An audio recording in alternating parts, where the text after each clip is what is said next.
People aren't thinking that way, but people are definitely living that way, and it's killing them. Letting life happen to you is one of the worst mental models a man can have today. Pork mole, awesome dish.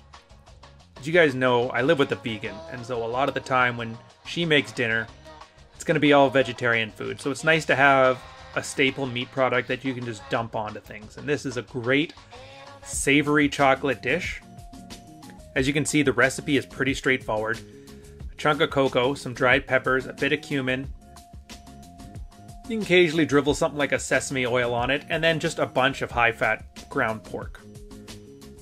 Before we get started though, make sure you wash your hands, you filthy animal. Proud sponsor of Respecting Whammon since 2016. Be with her with tactical soap. Letting life happen to you. It's bad for everybody, but it's really bad for men, since no one actually protects men, nor do they want to. If you're a 22-year-old thought and you go where the winds carry you, there's no limit to the amount of men out there who are gonna save you from your own poor choices. The choice here is simple. Just fry it on a high heat and wait till you get all the liquids out of it. It makes sense too. I mean, if as a species we didn't protect whammon from bears and tigers and Chad tribe the next village over, well, we wouldn't be here today talking about guys who are learning to take their balls back while making some delicious chocolate pork. And this is a common beginner mistake when a guy is starting out his male action plan or making efforts to live a life he can be proud of. Part of the process involves owning the consequences of one's actions, and guys are never prepared for the discomfort that comes with what that entails. So when you're forced to look back on what you're doing with a critical eye, a lot of it's going to make no sense. A lot of it's contradictory, and a lot of it is completely incongruent with how a man wants to act and see himself.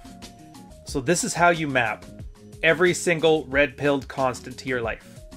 Harsh self-assessment. Example, do you think you're the prize? Well, when you write a field report that shows you taking your wife, girlfriend, or potential friend with benefit out to a decent dinner, wine, dancing, who's really the prize? It's something as simple as a date. The man can tell himself he's the prize, but everything he's doing shows you he absolutely believes that she is. So I guess we're back to having coffee at Starbucks and checking to see if she's worth more of your time by using good behavior. So do you think you have abundance? Well, when you write yourself a field report that shows you stressing out over losing a girl you've barely known for a month or two, does that really jive with that assessment? I mean, if you do have abundance, why did your field report of you learning how to be charming and charismatic to women who aren't your wife filling you up with such existential dread that you're afraid your wife will find out? Something I like to do here too. So you're going to get a lot of fat buildup from this. Dump about half of it out. I put them into a container here. You should actually be doing this anyway. It's the same as having butter on hand, except for it has a really high smoke point. With the remaining bit, throw the spices in. If you want to get really fancy, you can toast them beforehand. I don't waste my time with that. All of these spices are going to be fat soluble. So you're going to find it absorbs really readily into the meat, absorb the fat, and it's going to make this nice, chocolatey, congealed... I can't even describe it. You have to smell it for yourself. It's just delicious. Speaking of food, though, so do you think you have a great workout program and your nutrition is on lock? Well, when you write a field report that shows you look like you kind of lost some weight, most of it's probably fat, and you've been snacking a lot less than usual, does that really sound like somebody who has their life dialed in? If you have a good fitness plan, you know exactly how much weight you're using, where your body fat percentage is, and you don't have to fudge the numbers as some kind of guesswork. I guarantee you, you're just half-assing it. So these three things, these three examples, what they all have in common is why guys do them. Because work is hard, it's much easier to rationalize. And since there's a massive incongruence with what they want versus how they act, guys will start moving the goalpost to accommodate their lack of action. All of a sudden, that laissez-faire meal plan, well, that was the plan. All of a sudden, if you were going out for that expensive dinner, Well, you were going to do that anyway, with or without her. Never mind that she was a complete bitch to you on the entire ride home. All of a sudden, that girl you just dated briefly, or your concern over your wife's feelings by even having a discussion with another woman, was about something else. I can't even think of a good example for this because guys stretch their IQ rationalization muscles to the limits. I wouldn't even know how to make that scenario sound unbelievable. So why are you doing it, and what should you be doing instead? Well, I'm glad you asked. If you're starting on a red-pilled path of being a better man, the first thing you have to do is stop calling it you being a better man or a better version of yourself. There is no singular line where you start off as zero and end off as hero. This is life. It's not a fairy tale. You have things you want. Some people may want what you want. Some people may absolutely detest what you want. Most are pretty indifferent, though. Your life goals are going to be different than others' life goals. Especially if your goal is to be a masculine man, sexually fulfilled. Guaranteed you're in the minority here. If you want to be a father of 7 kids, you can either be the Mormon model or the old dirty bastard model. If you want to be a titan of entrepreneurship, you can either be a Gary V or a Roosh V. And if you want to be a masculine man with a healthy sex life, you can be the short-term fling or the long-term prize. None of these are any better than any other. They're all separate goals with separate strategies. So get your head in the game and focus on what you want to achieve.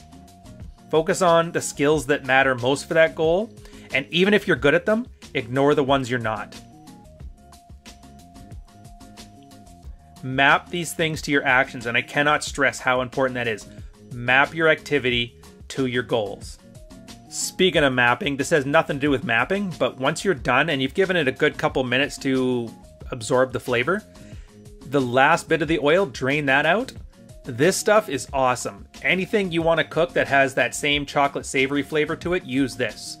Use it the same as you would olive oil or butter on any dish you cook, and it's going to give it just a killer flavor. When mapping things to your actions, you're going to start writing a journal of what you've done in the past week, the past couple weeks, the past month. Take a look at them. How many line items do you have on your list that get you closer to your goal? So how many things on are things that you haven't done yet, but you want to? How many of the items you talk about make no sense or actively work against your goal? And right there, those 2 items in specific, those are the ones that show you where your work is. If your goal is to have an abundant sex life and your map involves a way of soothing your ego after the 7th rejection at home, then perhaps it's time to go learn to be attractive elsewhere. In this case, my goal is to make sure that meat goes in this container, put the lid on it, leave it in the fridge. It lasts you about a week, maybe 2 weeks. Super flavorful. You're gonna love it. If your goal is to weather a divorce and your map involves telling the judge that you just want it to be over, or asking your lawyer how you can get out of it, well then perhaps it's time for you to pick out an ideal end state, suck up the short-term discomfort, and formulate a plan with your lawyer to get as close to that goal as possible. To sum up, you'll never make progress so long as you're letting life happen to you. And the first steps involve taking an honest assessment of you, what you're doing, and how that gets you closer to where you wanted to be. And that's it, guys. Enjoy one of the most delicious staple meat dishes you can come up with. Add it to just about anything you want. Pork always pairs well with fruit, and it pairs well with chocolate, so enjoy.